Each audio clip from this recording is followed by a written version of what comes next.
Ladies and gentlemen, this is our first official BWL video. We're on the way back from Wayne. We took a fat L, so we're going back to Omaha. We're gonna talk about the BWL here. How you doing today, Jack? I'm doing good. Yeah, we went up to Wayne. We were supposed to have a good day / night, but didn't really end up happening that way. But so we're driving back to Omaha. Thought we'd film a podcast, first BWL one, first of many, hopefully. Got a lot to talk about. We're already over halfway through the season. Yeah, it's been a good season. I just want to give a little backstory on how we created this league. I'm also the commissioner of the BWL, as so in the DBA. One day I had Jack over, and as some of you may know him as Mid-Range Mike. We were just hanging out. We had nothing to do at my house, so we were like, let's go play some wiffle ball in the backyard. We played some wiffle ball, very similar format as a BWL because you just got your wisdom teeth out, so you couldn't do a whole lot. He was an all-time pitcher. We hit lefty, and it was a lot of fun, so I decided I want to do it. DBA gets a little sweaty at times. It's times where it feels like it's a job more than a game, to be honest. Like, a lot of stuff goes on behind the scenes, like, that don't get put in the video. That's just like, it's too tiring, not the environment I looked to have in our league. So I wanted to create a wiffle ball league that was more relaxed. I think that's what the BWL is. Do you want to explain your opinions on the difference between the BWL and DBA?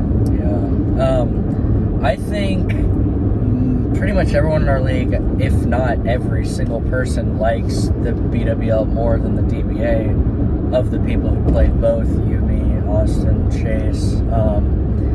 It's just a lot more relaxed. I think all four of us like playing wiffle ball more than basketball. Part of the reason I like it more also is that it's more of a one-on-one matchup. So the only person you can get mad at is yourself if you do bad. And it's just, the games are more fun. We can have like the people who aren't playing watch the games, and there's just a lot more we can do with it. We like made ourselves after players and have our leagues, and we have a mid-season tournament that we do and everything. I just think there's a lot more we can do with it. You don't have to worry about recording it and editing a video. I know that takes a lot of work. But yeah, I'm having a lot of fun with it right now, and I like it a lot better than the DBA. Yeah, one of the cool things about the BWL is every single series we have an all-time pitcher who just pitches. That's his only job, just pitches, and he announces the games as the game's being played. And we also have a bookkeeper. And one of my favorite things to do is just sit back and do the book and just soak in the series.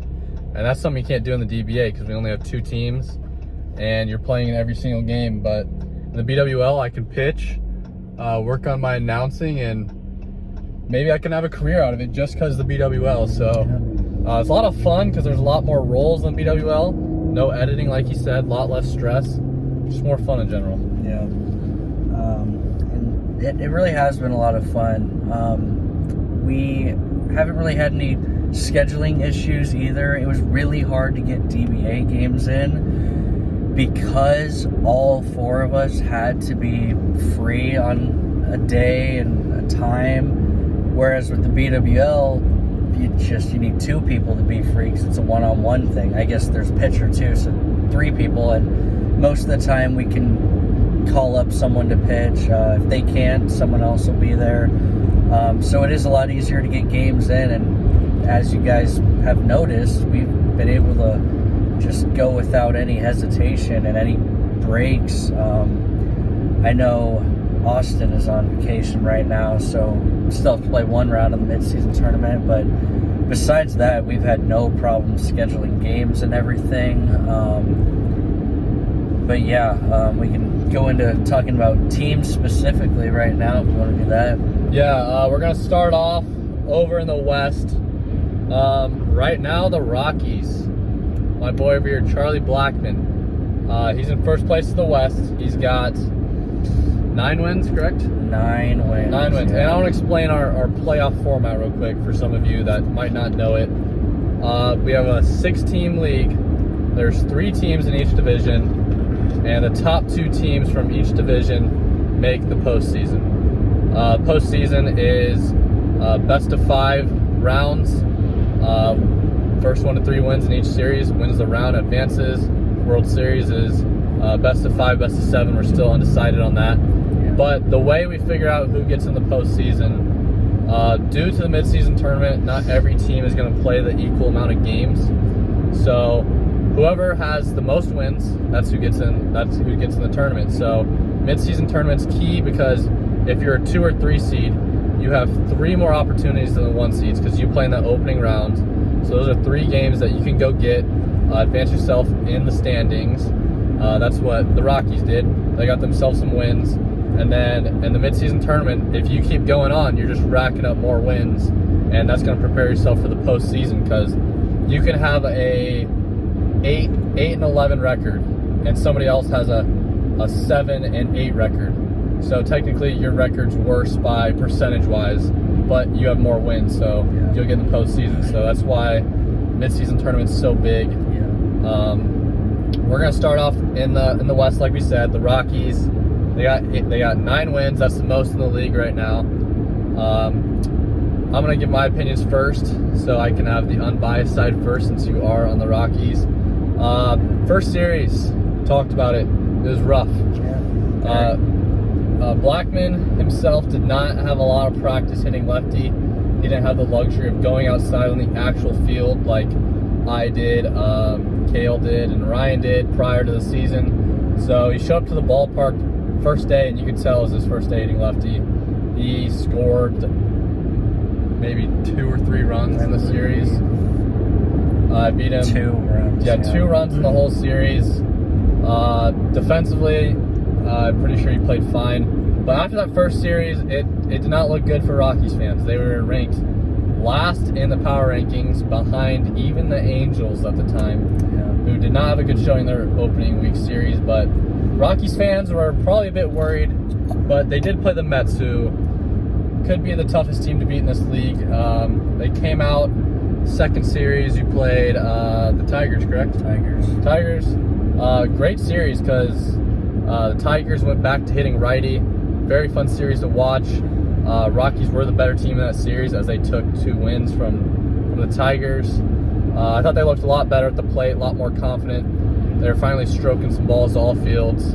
Had some confidence rolling into the Angels back-to-back series they had. They played them in the regular season series. Actually used the win to help him out. He hit, I think, 4 or 5 home runs in the regular season series. Just completely dominated the Angels. Looked like a great team out of the West. And then they played right after that in the mid-season tournament for round 1. You took 2.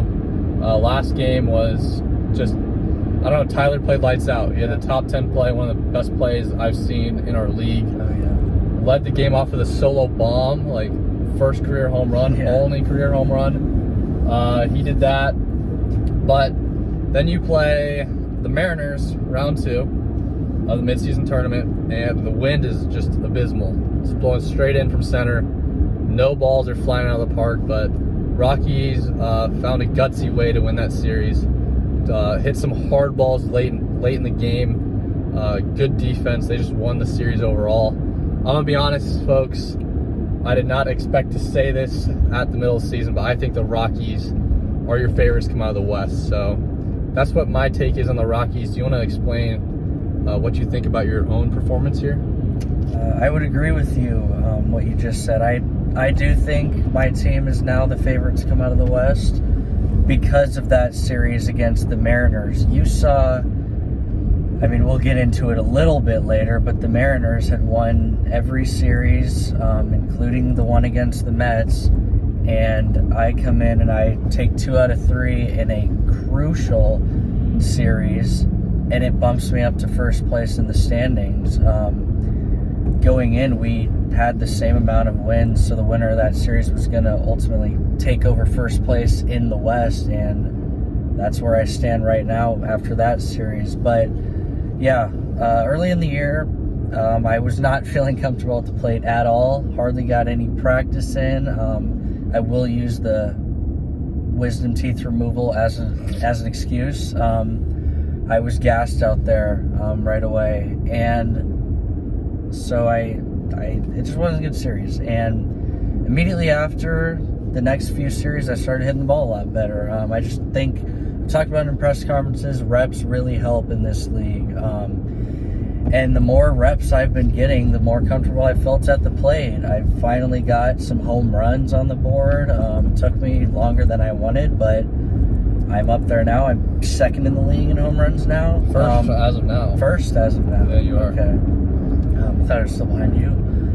But yeah, I feel really good about where I am right now, and I'm excited to see if I can win this mid-season championship, depending on who I play. Yeah, I think you probably will agree with this statement. I think after 2 weeks of the season, myself, the Mets, Rockies, and the Tigers, we competed in a little friendly round robin. Each team played each other in a best-of-3 series, and then the 2 top teams made it to the championship game of the round robin. You were there. You got a lot of good reps, even though you didn't make it to the championship. I think that just seeing the ball out of the pitcher's hand, playing on the Beckwith ballpark, I think that ultimately helps you out to get some fire going for you towards midseason tournament. Would you agree with that? I do, yeah. Anytime I can spend some time, play scrimmage, exhibition, whatever you want to call it, games, I'll take that opportunity because it does help out. And it might be the reason that I was able to pull out the series win against Kyle Seager's Mariners, because he didn't play in a tournament like that. But I do think that helped out a lot, and we are actually planning to play one later today as well. So more reps the better, and hopefully that'll help me, because I'll have a decently longer break than what I normally have as we're waiting for the East midseason matchups to get underway. Yeah. It's about all I got for the Rockies. You got any final thoughts, or are you good? No, I'm just really excited for the second half of the season. I think we're just getting started. Finally feeling comfortable out there on defense too. I don't think I made any errors in the most recent series. I think that's the first time I haven't made one in a series. But yeah, I feel really comfortable overall, both hitting and in the field. So I'm excited. Yeah, next team we're going to move to, they're the second place team in the West, the Seattle Mariners. They're led by, as many of you know, Georgie Warren, aka Chase Warren. They looked great. Came out of the gates. They took 2 from the Reds, and that was a great series, by the way. Yeah. Reds looked like they could be very competitive in the East.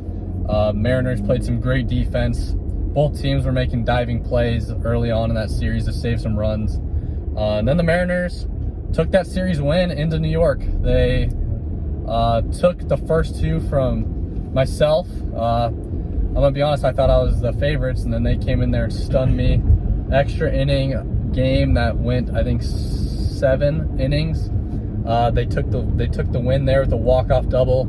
Second game of that series, they beat me 9-0, and they looked like they were the favorites to win the World Series, and then slipped up in that last game, got beat pretty bad.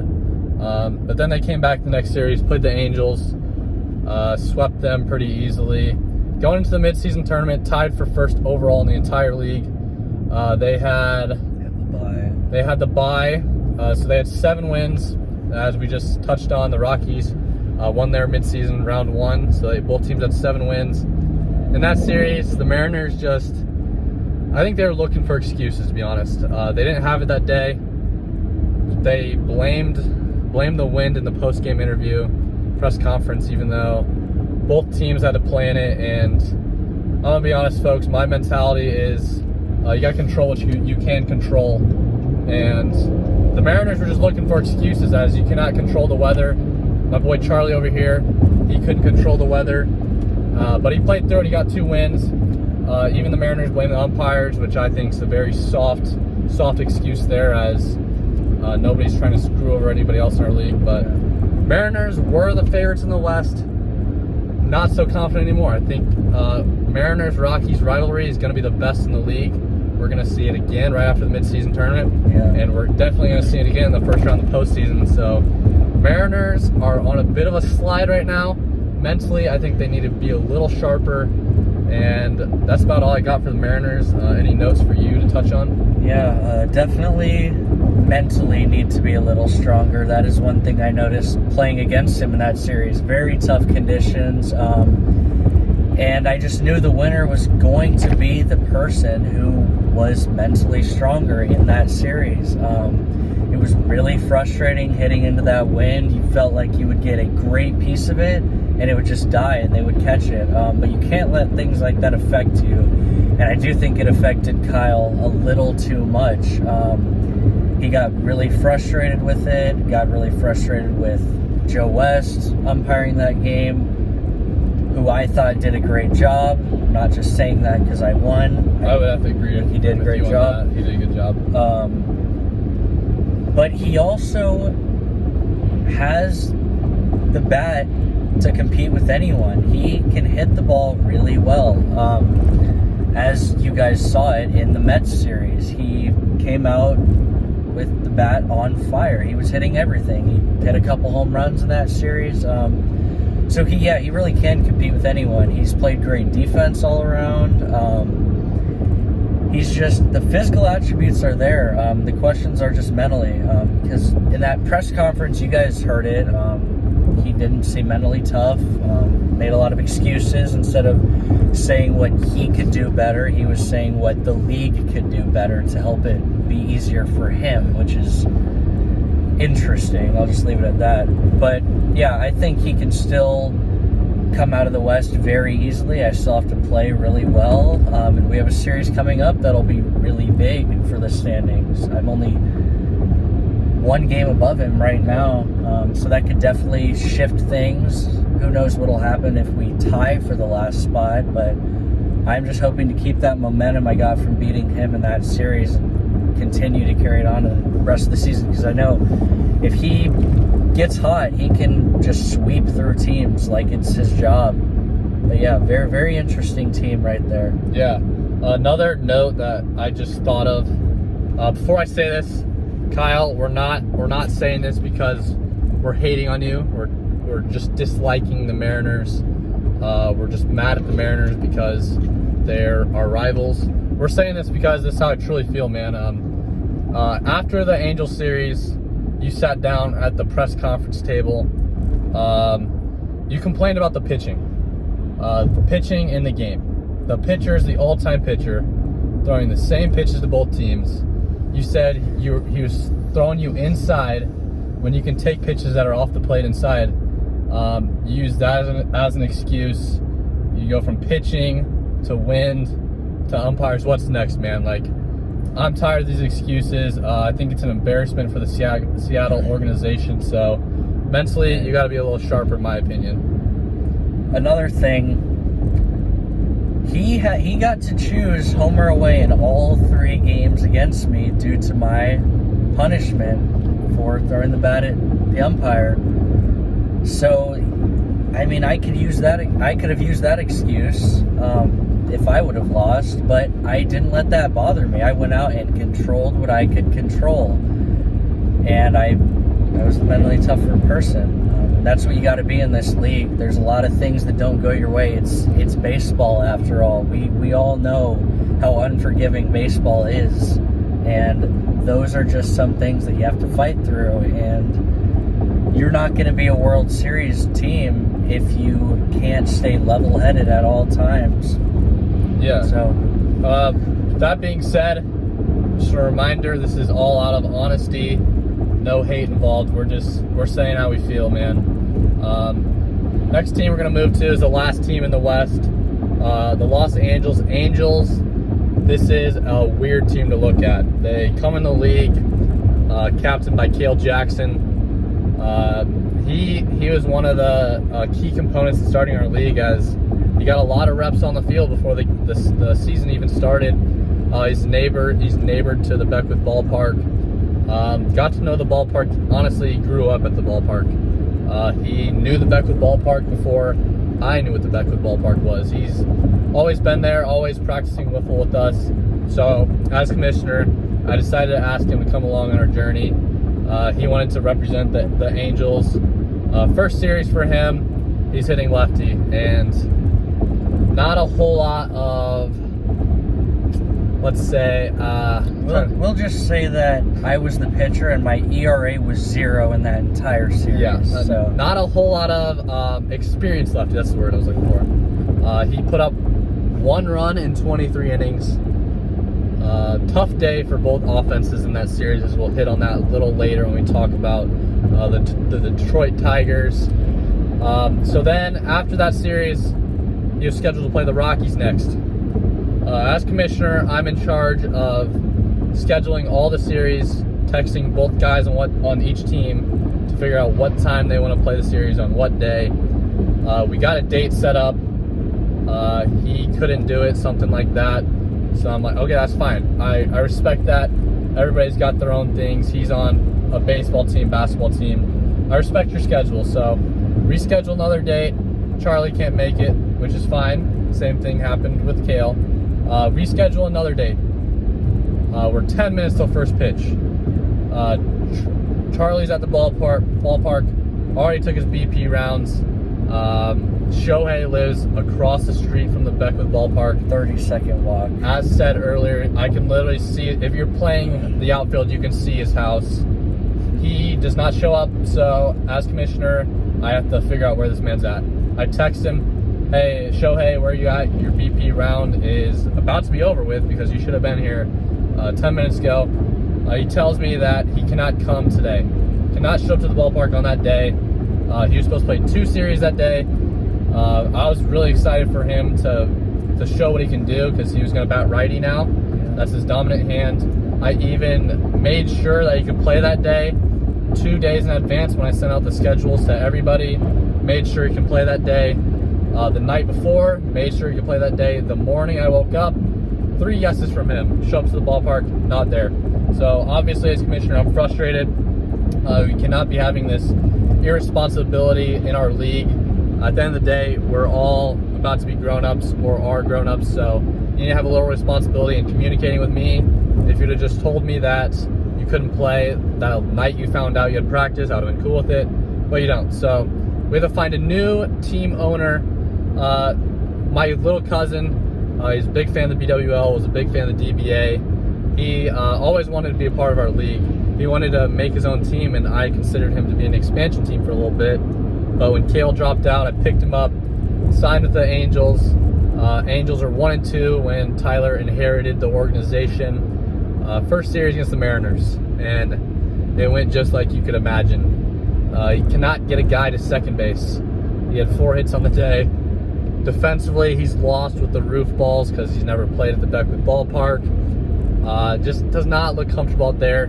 Gets swept. Now he's 1-5. He goes back home for the week in preparation for 2 series against the Rockies, and he put some work in. He hit with his dad, worked on hitting the ball hard in the air to the right side, worked on hitting outside pitches hard to left field, and it paid off because in your series, you can touch on this in a little bit, he looked great. He was competitive in every game, put up runs in every game, was making plays out there, top 10 plays, hitting the ball hard.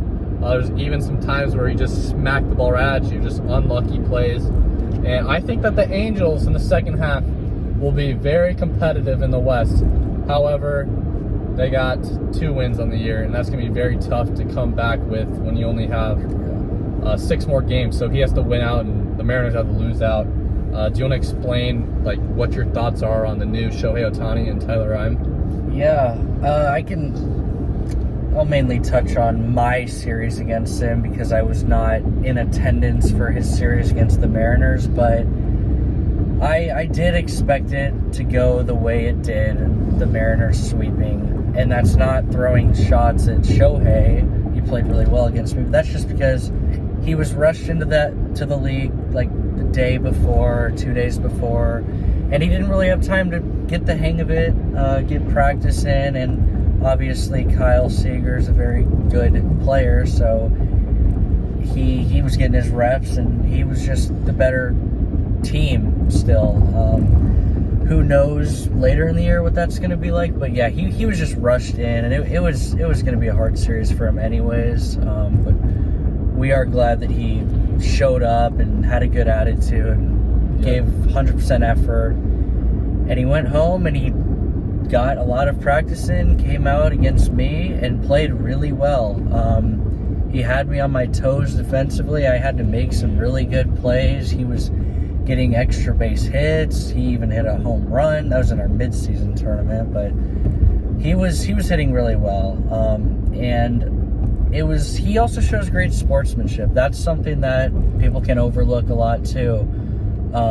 Anytime I hit a home run, he would give me a high five, say good job. Anytime we'd make a good play, he'd congratulate me, tell me nice job. Was a very good opponent to go against sportsmanship wise, and that's all you can really ask for in this league. We didn't really get that from the previous owner for the Angels, so they're a very well-run organization now, and I do think the change has been really good overall.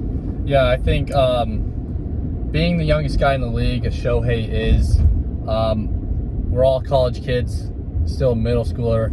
Obviously, he's going to get beat up on a little bit as he's the youngest, and he's a football player. He's a quarterback, so does not have a whole lot of experience playing baseball. But for being that young kid, he's very competitive. Got a great head on his shoulders. Once you had a walk-off home run against him, heartbreaking fashion for the Angels, and he celebrated with you at the plate. That shows a lot of heart there. Never gave up. Found himself down a lot early on. He never gave up. Sometimes when I'm playing wiffle ball, I feel like I need to give up. I wish I had the head he has on his shoulders, because he's got a good one. He's got a lot of heart for this game, a lot of motivation for this game, great attitude coming into our league. So I just want to thank him for that. Face too. Yeah, always happy out there. It's really fun to see him just having fun overall. Yeah, at the end of the day, it's just wiffle ball in the backyard, and that's the way he treats it, and I love to see that. Do you want to explain, be the host of the East now? Yeah, sure. Move on to the East now. The three teams in there are the New York Mets, captained by Francisco Lindor, a.k.a. Ty Beckwith. In second place, we have the Cincinnati Reds and Nicholas Castellanos, a.k.a. Austin Geary.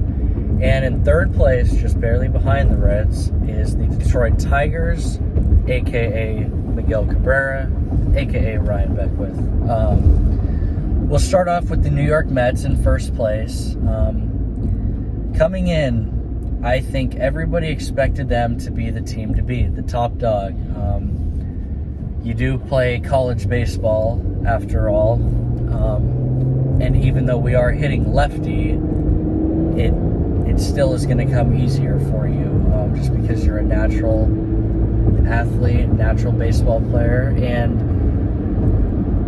the first series, it did go maybe not how I expected, but maybe how you expected, a sweep of my Rockies. And you were hitting the crap out of the ball right away. I'm sure you were able to get some practice in because it is your home field in your backyard. But you came out swinging and played really good defense, and looked like you were maybe on your way to an undefeated season for a little bit.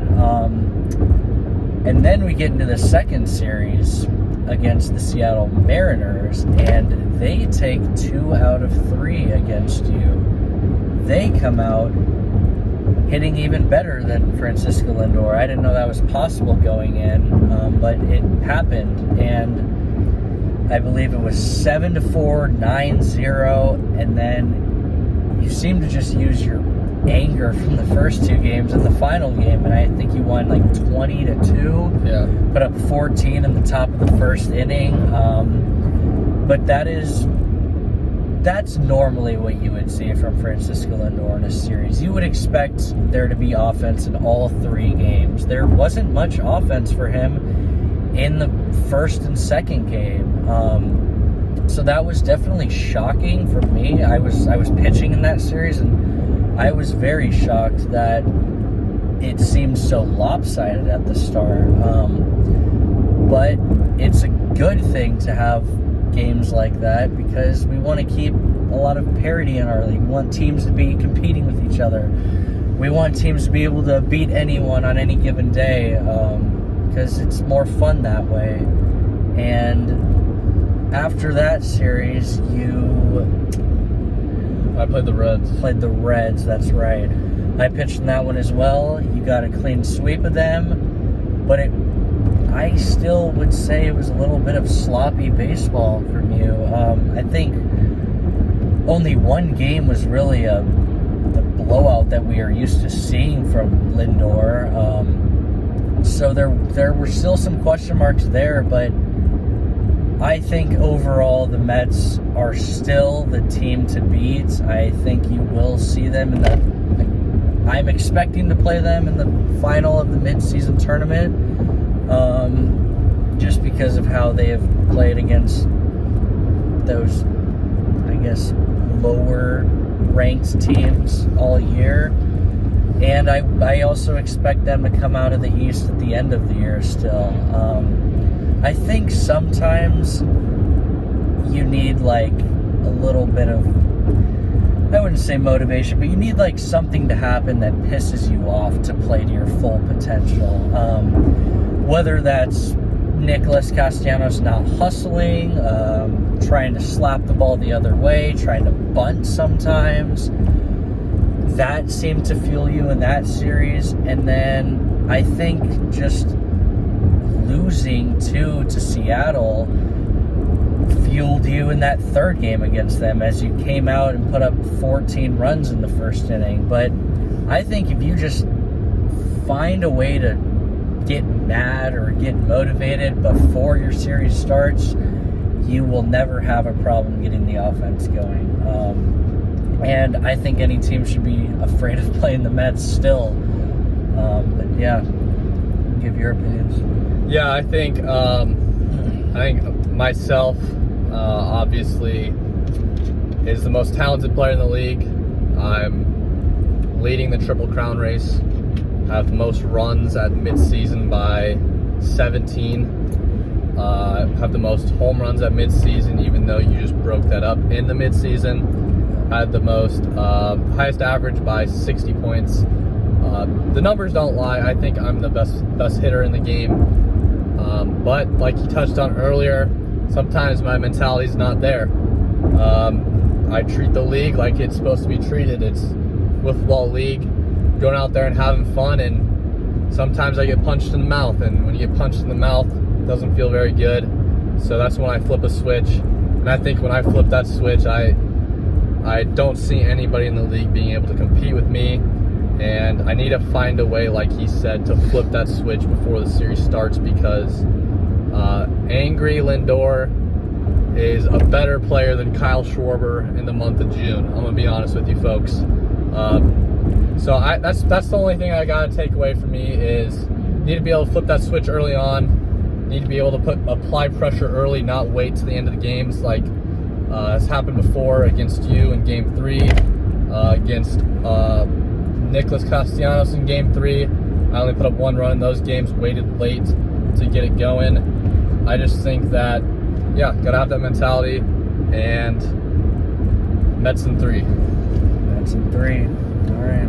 Moving on to the Cincinnati Reds, who currently have a 4 wins on the season. I guess 4-5 record overall, but that doesn't really matter. They have 4 wins on the season. They're holding down second place in the East, and there's a lot to talk about with them. First series, they play the Seattle Mariners, and they take 1 out of 3. Yeah. But there were a lot of interesting takeaways from that series. I noticed right away, I know Francisco did also, that Nick really likes to slap the ball to right field when he's hitting righty. He does not care about power. He does not care about exit velo. He just cares about hitting the ball where the fielder isn't. And while you can say, well, what's the problem in that? The problem is that it's just soft. I'm sorry. It's wiffle ball in the backyard. You should be swinging hard every time. You should be trying to hit the ball where it's pitched. Most of the balls are right down the middle. Hit it to your pole side, center in that area. You don't need to try to aim it to left center, right center, depending on what handedness you are.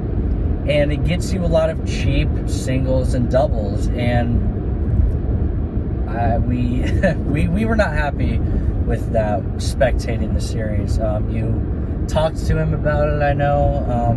If you want to touch on that when it gets to you, we can. But yeah, he took 1 out of 3, and then he went on to play the Tigers when they were still lefty. When they were still hitting lefty. He swept them, I believe. He did, yep. And more slappy. I believe, yeah, he was still doing the same stuff. For some reason, I don't remember the series as much as the one before it. But yeah, he was still doing his little slap hits. Yeah, I'll explain what happened because I remember that series pretty well.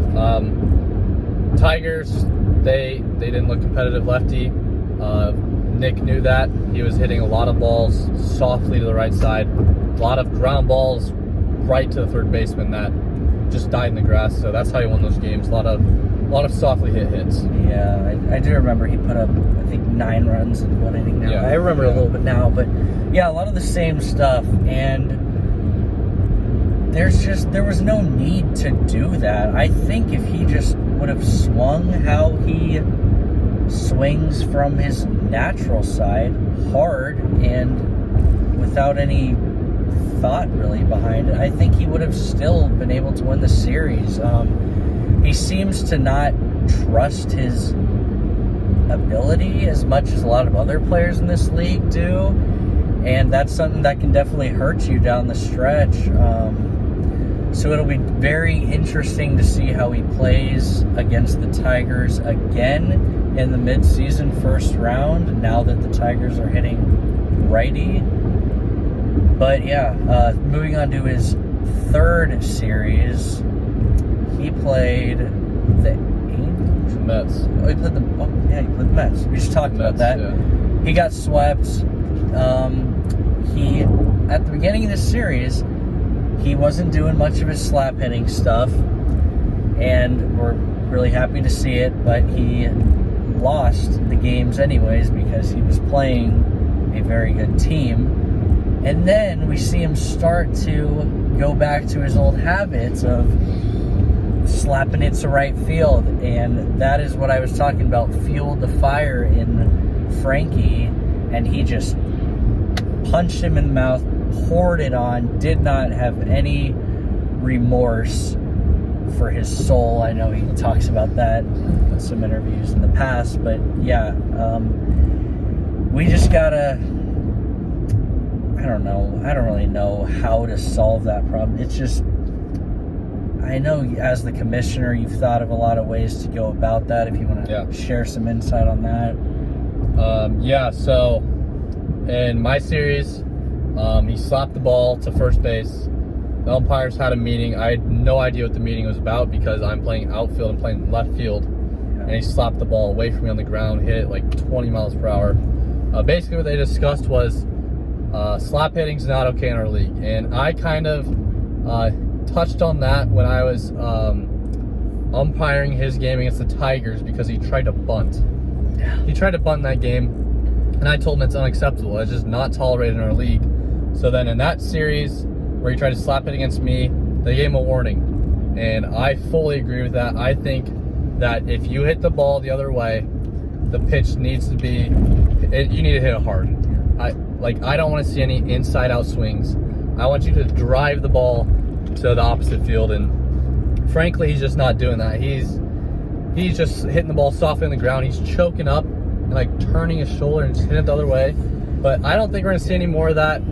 You got the warning. The warnings are, there's a lot of warnings in our league, and I think that sent a message to him, and not only just him, the rest of the league. But overall, I want to talk about his game a little bit. I think he's very talented. I think he has the same problem that Lindor has. I think he's got that switch in the back of his head, and he's just on cruise control for the first couple innings. And once he gets hit in the face, he turned it on. And his way of turning it on, I don't think is the exact same as the Mets, because his way of turning it on is hit the ball the other way. But at least it shows it's there. He fought hard in my series. I touched on this numerous amount of times, but I can't praise it enough. His sportsmanship's great. Yeah. We have umpires out there. The umpires are doing the book or they're pitching. So they're not completely focused on making the calls, and they don't always have the right angle. And there are some plays in our series where I was safe, and it was evident to me and Nick, but the umpires didn't have an angle, so they called me out. And being the honest man he was, he called me safe. So I love seeing that in our league. And I think that this midseason round one between the Tigers and the Reds is going to decide who plays the Mets in the postseason. The Tigers are back one game. We'll touch on it a little later. But that's a big series for the Reds. If they want to compete in the East, they need to take that series. And they certainly can, because they do have the talent for it. Yeah, they definitely can. And going back to what he was just talking about with him turning it on in a different way than other teams, for example, the Mets, where you see them tend to turn it on and rise above their competition, and really just try to take that step right above them and just completely flip the script.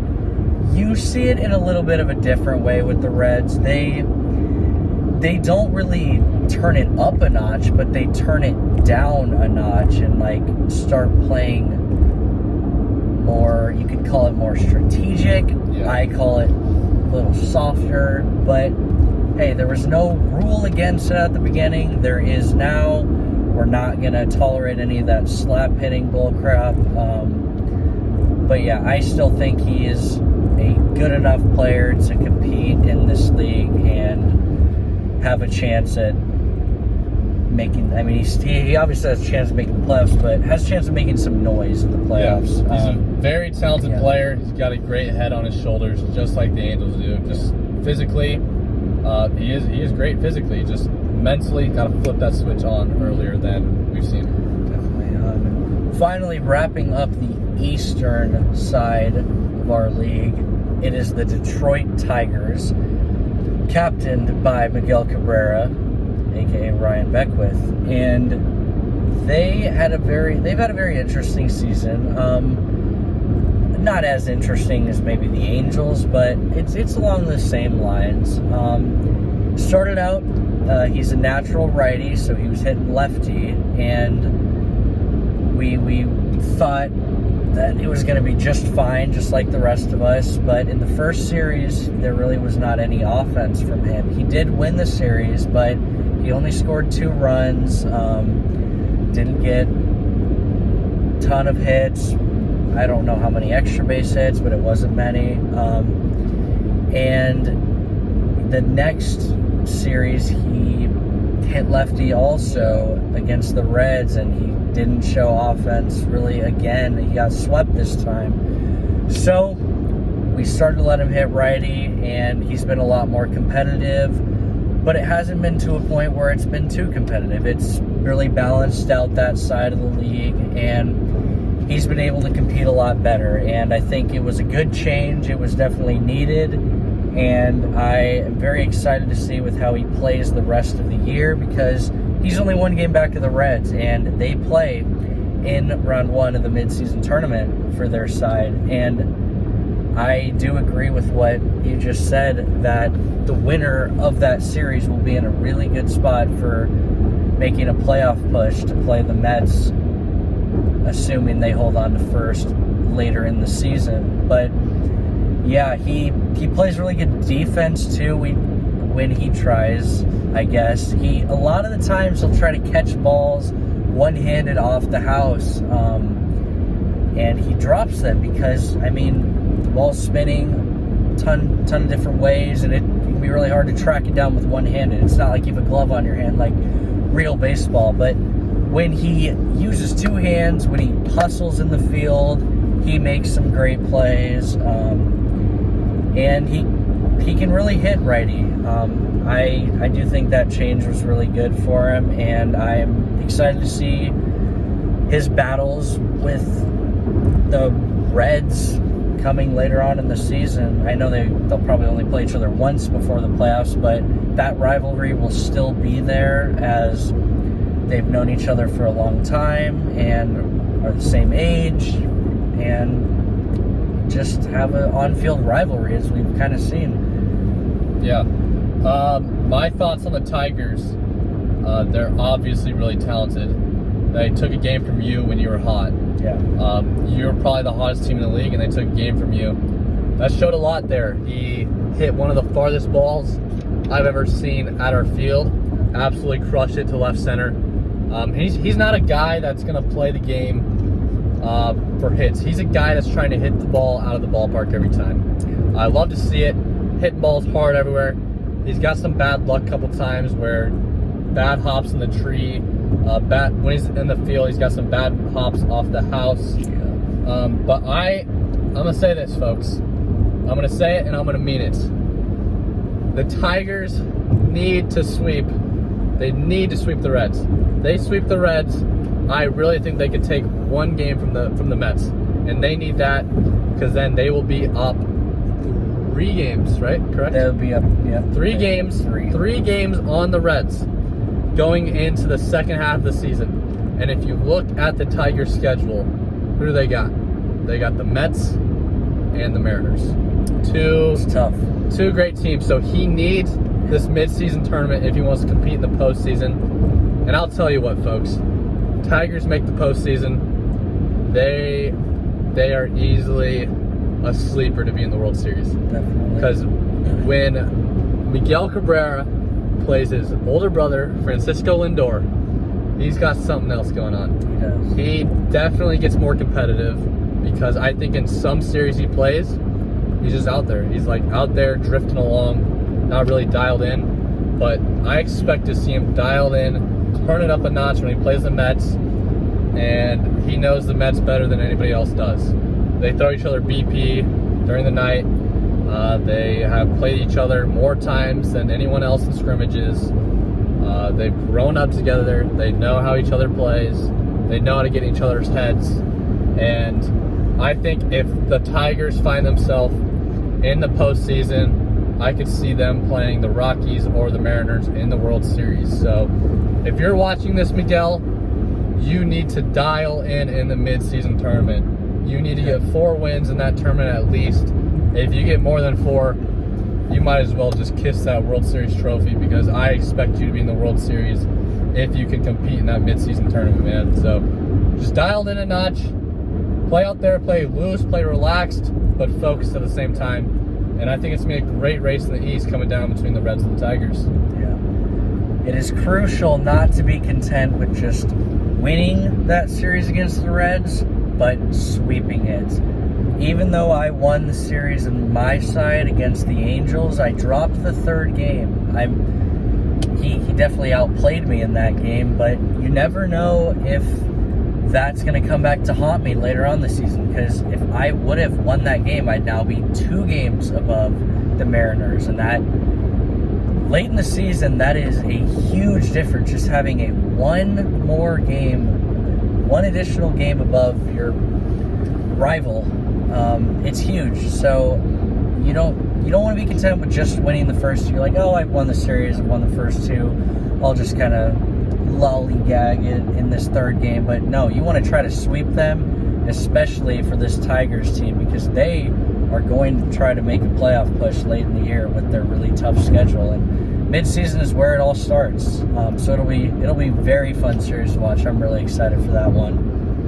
I don't know if we explained this earlier or not, but the winner of the mid-season tournament has a great advantage. Not only do they stack up wins from the tournament when other teams are knocked out, but the winner will get to choose if they are home or away in every single postseason game. And that's a key factor because we saw that in Blackman's series against the Mariners. Whenever the elements are blowing in or those blowing out. You need to choose strategically to decide how you want to use your momentum offensively or defensively. So winning the midseason tournament is huge, and that's going to conclude it for this little segment here. I got one quick more segment I have for the podcast to wrap it up. I want to hear yours and mine. I want to hear our postseason predictions, who's making it out of each division, and then I want to hear how many games are each round going and who's going to be your World Series champion. Do you want me to start, or do you want to go first? Let's have you start. Okay. Let's have you start. I think in the West, it's already a no-brainer. It's going to be in the playoffs. We hit on this earlier. If the Angels want to make the playoffs, they have to win out. They got to win all 6, and the Mariners need to lose all 6, and then the Angels need to beat them in a 1-game playoff to secure the final postseason spot in the West. So I think the Mariners are going to win at least 1 game in the second half. So therefore, it'd be Rockies, Mariners. I think the 1 seed is going to be, I think it's going to be the Rockies, folks. I'm not just saying this because Blackman's sitting with me. I think that they're a hot team right now. I think they could easily take one from the Mets in the midseason championship if the Mets make it. I'm not saying they're there, but easily going to take one from whatever team from the East makes it. So they'll have the advantage there, because then I think they'll probably beat the Mariners again if the conditions are right, but who knows. So Mariners will be the 2, the Rockies will be the 1. Best out of 5, I think that series is going 5 games. I think it's going 5 games, and I tell you what, I've known this guy. I know him better than anybody else. When Chase is dialed in, he has one thing on his mind, and that's winning. And there's just another edge to Chase that many people have not seen, and I think he's going to use that edge to get into the World Series. I hope you use this to fuel your fire here, Charlie, but I got the Mariners winning in 5 in that series. They'll play the winner of the East, and I think the East playoffs are probably, the Mets have the easiest second half schedule, so they're going to secure that 1 seed pretty easily, in my opinion. And I think that they're going to face off against the Reds, folks. Tigers have a very tough stretch, as we said earlier. Reds got Rockies and Angels. I think they can take 3 from the Angels, maybe sneak 1 from the Rockies. And I think that'll do the job for the Reds. It's going to come down, I think it's going to be within 1 game, though. Reds will beat out the Tigers by 1 game. Face off against the Mets. I think the Mets will win that one in 4. Mets dominated the Reds in the regular season matchup. Not being able to slap the ball might hurt the Reds, but who knows? I think the Mets just have too much firepower. Therefore, the World Series will be between the Mariners and the Mets, and we saw them already this year. This is tough for me.